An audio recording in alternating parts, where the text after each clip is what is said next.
साथीहरु नमस्ते सबैजनालाई तपाईहरुलाई स्वागत छ मेरो भिडियोमा। म चाहिँ बिहान 6 बजे त हिँडिसके फेरि घाँस काट्न। म घाँस काट्न हिँडेको साथीहरु आज पानी परे हैन, त्यही भएर हाम्रो गाउँ पनि यस्तो राम्रो खुल्ला देखियो। गाइस हेर्नु त भर्खरै घाम उदाउन लागेको छ, कस्तो राम्रो देखियो। यो चाहिँ बिहानको भ्यू हाम्रो गाउँको। म चाहिँ अलि तलबाट भए त्यहाँ माथिबाट देखाउन पाएको भए चाहिँ अझै राम्रो देखिन्थ्यो।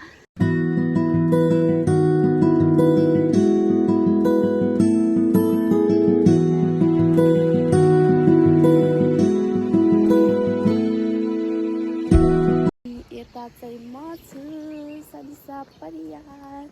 म बिहान घाँस काट्न हिँडिसकेँ।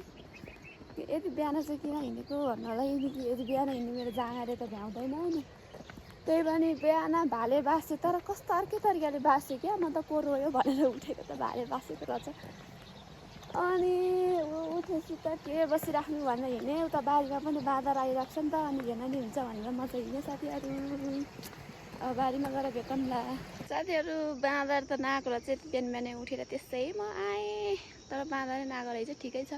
अस्ति बेलुका चाहिँ त्यो यहाँ माथिको दाइले तल कता कता पुऱ्याइदिनु भएको थियो क्या, अनि त्यही भएर हिजो दिनभरि नै आएन, आज पनि नआए हुन्थ्यो।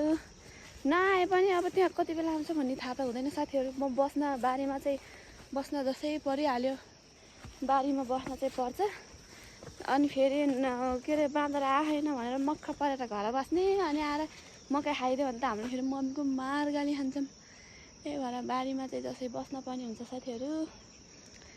अब घाँस काट्छु म साथीहरू। मैले चाहिँ रजिनलाई आएबाट भेटेकै छैन कि, कति 1-2 महिना जति नै भयो कि लगभग रजिनलाई भेट्न पाएको छैन।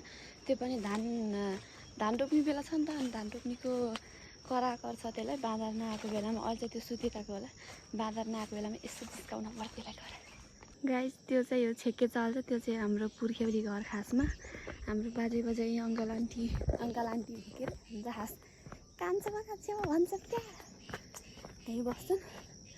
अनि म चाहिँ रजिनलाई जिस्काउन हिँडेकै खास रजिनलाई। साथीहरू म रजिनलाई जिस्काउन गएको मान्छे त रजिन नै नरहेछ कि घरै, आज त्यो साथीको घर सुत्न गएको रहेछ। अनि भेट्नै पाइनँ आज पनि मैले। साथीहरू मैले चाहिँ घाँस काटेर सकेँ, मेरो टोको चाहिँ भर्यो। मेरो टोको चाहिँ बाँदर आएको छैन। अनि मैले मम्मीलाई फोन गरेर सोधिसकेँ, म घर आउँछु है, बाँदर आएको छैन भनेर। किनकि नत्र यत्तिकै घर गइदियो भने त अहिले फेरि म घर गएको बेला बाँदर आयो भने त मैले फेरि आशीर्वाद त खाइहाल्छु। त्यही भएर मम्मीलाई फोन गरेर सोधेँ, म घर आउँछु है भनेर। अब चाहिँ दिउँसो भेटौँला, बाई बाई साथीहरू। म फेरि घर आएर खाना खाएँ, अनि फेरि अब हिँडेँ बाँदर कुर्न बारीतिरै। बिहान भेट्ने भनेको मान्छे बल्ल भेट्यो साथीहरू। यो चाहिँ यता हेर्न, धान रोप्दा रोप्दा आफै धनै नरोपेको मान्छे। उठ बाबु, कत्रो भन्छस्,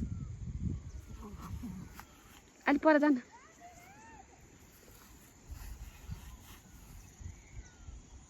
वाह कति राम्रो भनिदिएको आज।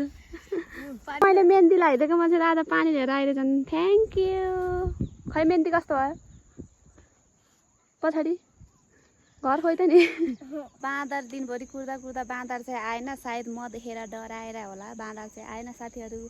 अब म चाहिँ चट्ट लगाएर घाँस काट्छु। हेर्नु न घाँस कस्तो राम्रो छ, हेर्नु त कस्तो नकाटे नि काटम हुने घाँस छ है हाम्रो बारीमा।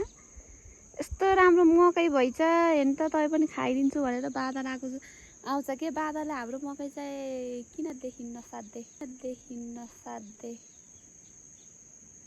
देखिन नसको होला त नि बाँदरले मकैलाई चाहिँ, अन्त भोग लाएर होला। ल साथीहरू अब म चाहिँ घाँस काट्छु। यति भन्दै मेरो 2-4 शब्द यही टुङ्ग्याउँछु। हस्त नमस्ते। फेरि भारी पुगेर घर गएपछि भेटौँला साथीहरू। म चाहिँ बाँदर हेरेर घर आइसकेँ। भोग लाग्यो क्या, लास्ट टाइम मलाई भोग लाग्यो, त्यही भएर म बस्नै सकेर आएँ घर। हेर्नु न यहाँ यस्तो छ दिन, हेर्नु साथी यस्तो भयो। दिनभरि म वहीँ बारीमा हुँदा टक टक घाम लाग्यो होइन, फेरि घर आएपछि यस्तो दिन भइछ। त्यो मकैमा बाँदर पसे पनि यस्तो नभइदियो त कसैले देखे त लहर दिन्थ्यो नि। यस्तो भइछ, कसले देख्छ। अब आजको मेरो ब्लग चाहिँ यति नै। हजुरहरूलाई कस्तो लाग्यो मेरो ब्लग? मन पर्यो भने लाइक कमेन्ट सेयर सब्सक्राइब कर